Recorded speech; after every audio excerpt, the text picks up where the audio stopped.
જયંતિ Bhanushali હત્યાકાંડના sharp શૂટરની તસવીર સામે આવી છે। પહેલીવાર ઝી 24 કલાક પર બે શાર્પ શૂટરની તસવીર સામે આવી। શશિકાંત અને શેખ અનવર અલીની તસવીરો સામે આવી છે। બંને હત્યારા હત્યા કરી અને ટ્રેનની નીચે ઉતરી ગયા હતા।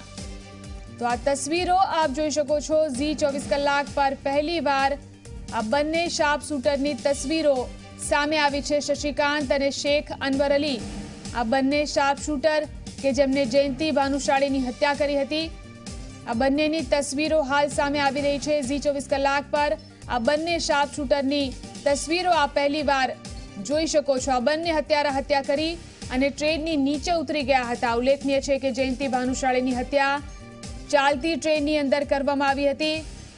આ વિશે વધુ જાણકારી માટે જાવેદ આપણી સાથે જોડાયા છે। જી જાવેદ, આ બંને શાર્પ શૂટરની તસવીરો સામે આવી છે, ત્યારે શું વધુ વિગતો મળી રહી છે? જીવન ચોક્કસથી જે ચકચારી કર્યા કહી શકાય કે જયંતિ ભાનુશાળી હત્યા કેસમાં એસઆઈટીને એક મોટી સફળતા હાથ મળી છે, જેમાં ભાનુશાળીની ટ્રેનમાં હત્યા કર્યા બાદ ટ્રેનની ચેન પુલિંગ કરીને બંને શાર્પ શૂટર ટ્રેનમાંથી નીચે ઉતરી ગયા હતા। તેમના સાગરીતો વાહનમાં બેસીને રાધનપુર હાઈવે થઈને પૂના જવા નીકળી ગયા હતા। તે વખતે સામખિયાળી ટોલટેક્સ પરથી પસાર થયા હતા।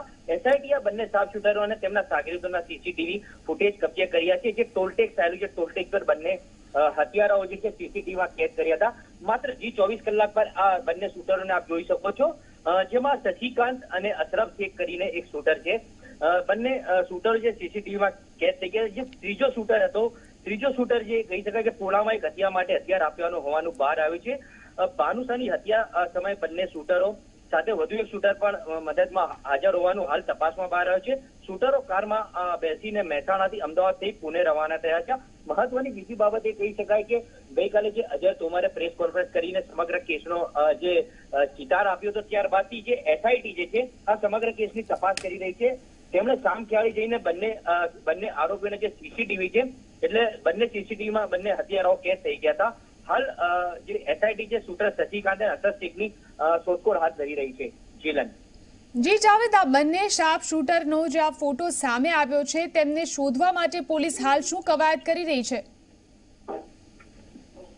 જીલન ચોક્કસથી ચકચારી ભર્યા ભાનુશાળી હત્યા કેસમાં જ્યારે એસઆઈટી, એટીએસ અને ક્રાઇમ બ્રાન્ચની સંયુક્ત એક જે ટીમ જે છે પૂના અને રાધનપુર તરફ રવાના થઈ છે। શૂટરો ક્યાં ક્યાં રોકાયા હતા, હત્યા કર્યા બાદ ટ્રેનમાંથી ઉતર્યા, કઈ ગાડીમાં તેઓ સવાર થયા હતા, બાઇક હતી, કાર હતી, તે તમામ પ્રકારની ટીમો બની જુદી જુદી ટીમો બનીને તપાસ કરવામાં આવી રહી છે। ત્યારે ભાનુશાળી ટ્રેનમાં હત્યા કર્યા બાદ બંને આરોપીઓ દ્વારા જે ચેન પુલિંગ કરીને તેમાંથી કારમાં કે બાઇકમાં રવાના થયા હતા, તે તમામ દિશામાં એટીએસ, ક્રાઇમ બ્રાન્ચ અને એસઆઈટીની 4 થી 5 જે ટીમો છે જે રવાના થઈ છે। મહત્વની બાબત છે કે જે હત્યારાઓ જે હત્યા કર્યા બાદ પુણે ગયા છે કે રાધનપુરથી ક્યાં ફરાર થયા છે, તે તમામ દિશામાં હાલ એટીએસ, ક્રાઇમ બ્રાન્ચ અને સીટની એક જે ટીમ જે છે તપાસ કરી રહી છે। જીલન જી બિલકુલ જાવેદ, આ બંને જે શાર્પ શૂટર્સ છે તેઓ પ્રોફેશનલ કિલર્સ છે, તેમના વિશે શું વધુ માહિતી પ્રાપ્ત થઈ રહી છે?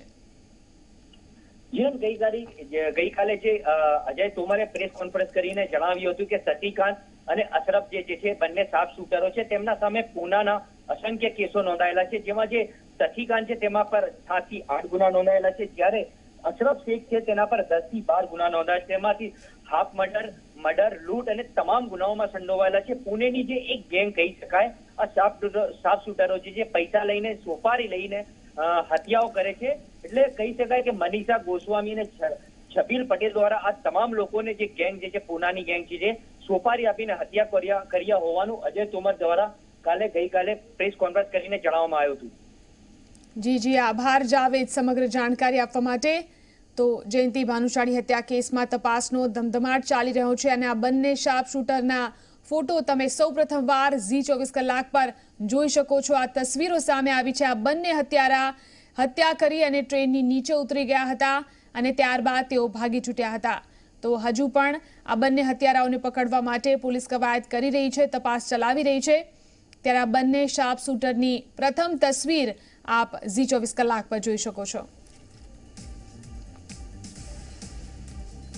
આ વિશે વાતચીત કરવા માટે ઉદય રંજન અમારા સંવાદદાતા આપણી સાથે લાઈવ જોડાયા છે। જી ઉદય, જે રીતે શાર્પ શૂટરોની તસવીરો સામે આવી છે, આ બંને શાર્પ શૂટર કોણ છે, તેમને પકડવા માટે હાલ શું કાર્યવાહી કરવામાં આવી રહી છે?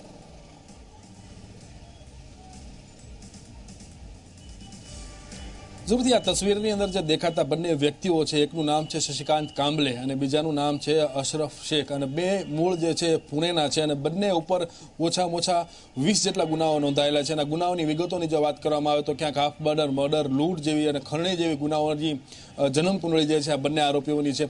બંને આરોપીઓની આ જયંતિ ભાનુશાળી અંદર અને કેસની અંદર જો ઇન્વોલ્વમેન્ટની વાત કરવામાં આવે તો એની સંડોવણીની જે વાત કરવામાં આવે તો બંને આરોપીઓ જે છે એણે ફાયરિંગ કરી અને જયંતિ ભાનુશાળીની હત્યા નિપજાવી હતી. અને પુણેથી ખાસ આ શાર્પ શૂટરને બોલાવવામાં આવ્યા હતા. સુરજીત ભાવ નામનો જે વ્યક્તિ જે છે, જે મની સાથેનો નિકટનો વ્યક્તિ માનવામાં આવી રહ્યો છે, એના મારફતે આને બોલાવવામાં આવ્યા હતા. બોલાવ્યા બાદ એને છબીલ પટેલનું ફાર્મ હાઉસ જે આવેલું છે કચ્છની અંદર, એ છબીલ પટેલના ફાર્મ હાઉસની અંદર રાખવામાં આવ્યા હતા. આ બંનેની જવાબદારી જે સોંપવામાં આવી હતી, અત્યારે જે આ ભચાઉ કોર્ટની અંદર જે આરોપીઓ રજૂ કરવામાં આવેલા છે, એકનું નામ નીતિન પટેલ અને બીજાનું નામ રાહુલ પટેલ છે. આ બંને આરોપીઓ જે છે આ સુરજીત ભાવ અને સહિત એકબીજાની ઓળખાણ કરાવેલી હતી.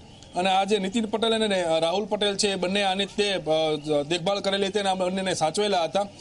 12 દિવસ જેટલા સમય સુધી આ બંને આરોપીઓ જે છે છબીલ પટેલના ફાર્મ હાઉસ સુધી રહ્યા હતા અને જે ભૌગોલિક પરિસ્થિતિથી વાકેફ કરાવવા, જયંતિ ભાનુશાળીનો પરિચય કરાવો કે જયંતિ ભાનુશાળી કેવા દેખાય છે, એની હિલચાલ શું છે, આ તમામ વસ્તુની માહિતી આપનાર જે હતા એ હતા નીતિન પટેલ અને રાહુલ પટેલ. આ બંને જે સીસીટીવી ફૂટેજની અંદર જે દ્રશ્યોમાં દેખાઈ રહ્યા છે શાર્પ શૂટરો છે અને એને આખી એક સોપારી કિલિંગ લેવાનું પણ સામે આવ્યું છે. અને તેને લઈને અત્યારે અમદાવાદ ક્રાઇમ બ્રાન્ચ, એટીએસ અને રેલવે પોલીસ એને ઝડપવા માટે અત્યારે કામે લાગી ગઈ છે. પહેલા પુણેની અંદર તપાસ કરવામાં આવી, પરંતુ પુણેની અંદર આરોપીઓ મળીને આવ્યા ન હતા. ત્યારબાદ જે છે પોલીસને એક હિન્ટ મળી હતી કે યુપી તરફ આરોપીઓ ભાગ્યા હોઈ શકે છે. ત્યારે અત્યારે ATS, Ahmedabad crime branch, railway પોલીસની જે છે એ યુપી ખાતે અત્યારે તપાસ કરી રહી છે કે આ બંને આરોપીઓ અત્યારે ક્યાં છે. ત્યારે પોલીસનો એવો દાવો છે કે ખૂબ જ નજીકના સમયની અંદર આ બંને આરોપીઓને ઝડપી લેવામાં આવશે અને આ કેસના વધુ આરોપીઓને ઝડપવામાં આવશે અને આખા કેસ ઉપરથી પડદો પણ ઉંચકવામાં આવશે. તો શાર્પ શૂટરોએ જે છે રેકી કરી હતી એ સમય દરમિયાનના સીસીટીવી ફૂટેજ છે તેના ફોટો છે અને પોલીસના તપાસ અર્થે લાગેલા હતા. અને એ જ ફૂટેજના ફોટો જે છે કે ઝી 24 કલાક ઉપર ત્યારે આપ એક્સક્લુઝિવ જોઈ રહ્યા છો. ઝીલન. જી બિલકુલ ઉદય, ભચાઉ કોર્ટની અંદર આજે શું કાર્યવાહી કરવામાં આવી અને આગળ કઈ દિશામાં આ બંને આરોપીઓને સાથે રાખીને તપાસ કરવામાં આવી રહી છે?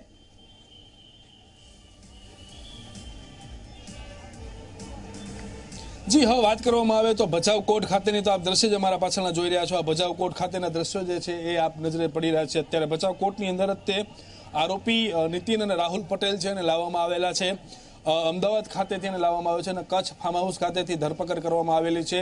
બંને આરોપીઓને મેડિકલ કરાવવામાં આવ્યું. ધરપકડ બાદ મેડિકલ બાદ જે છે એ બંને આરોપીઓને આજ વહેલી સવારે અમદાવાદ વેસ્ટર્ન રેલવે એસપી ઓફિસની કચેરી છે તે ઓફિસથી અહીંયા લાવવામાં આવેલા છે. અને સૌ પ્રથમ પહેલા ગાંધીધામ રેલવે પોલીસ ખાતે એની તપાસ કરવામાં આવી અને તપાસ થયા બાદ જે છે એને કોર્ટમાં રજૂ કરવામાં આવે છે. કોર્ટમાં રજૂ કરતાની સાથે જ એમાં ઠક્કર કરીને જે જજ છે એમણે એવું જણાવ્યું હતું કે પોલીસ તરફથી કોઈ મારવામાં આવ્યો છે કે નથી મારવામાં આવ્યો. ત્યારે એમણે આરોપીઓ કહ્યું હતું કે કોઈ પણ પ્રકારનો માર એને મારવામાં નથી આવ્યો.